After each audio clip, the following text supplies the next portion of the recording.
ਅਸਲਾਮ ਵਾਲੇਕਮ ਵੀ weaver, ਕੀ ਹਾਲ ਚਾਲ ਨੇ ਤੁਹਾਡੇ? ਠੀਕ ਹੋ? ਅੱਛਾ, ਦੋ ਤਿੰਨ ਸ਼ੇਰ ਯਾਦ ਆ ਗਏ।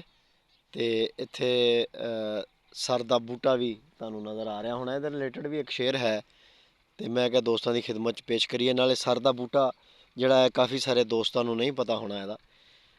ਜਿਹੜੇ ਪਿੰਡਾਂ 'ਚ ਉੱਠ ਕੇ ਸ਼ਹਿਰਾਂ ਵਿੱਚ ਚਲੇ ਗਏ ਵਿਚਾਰੇ, ਉਹਨਾਂ ਨੂੰ ਨਹੀਂ ਪਤਾ ਹੋਣਾ।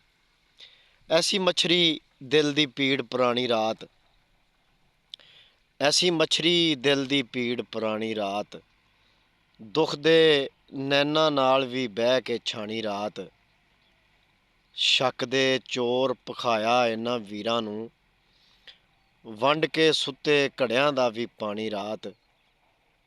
ਅਨਵਰ ਸਾਵਾਂ ਸਰ ਦੇ ਤੀਲੇ ਬਣ ਗਈਆਂ, ਅਨਵਰ ਸਾਵਾਂ ਸਰ ਦੇ ਤੀਲੇ ਬਣ ਗਈਆਂ, ਮੈਂ ਜਦ ਉਹਨੂੰ ਭੁੱਲ ਜਾਵਣ ਦੀ ਠਾਣੀ ਰਾਤ। ਤੇ ਇਹ ਸਰ ਦਾ ਬੂਟਾ ਵੀ ਵੇਖੋ ਜ਼ਰਾ।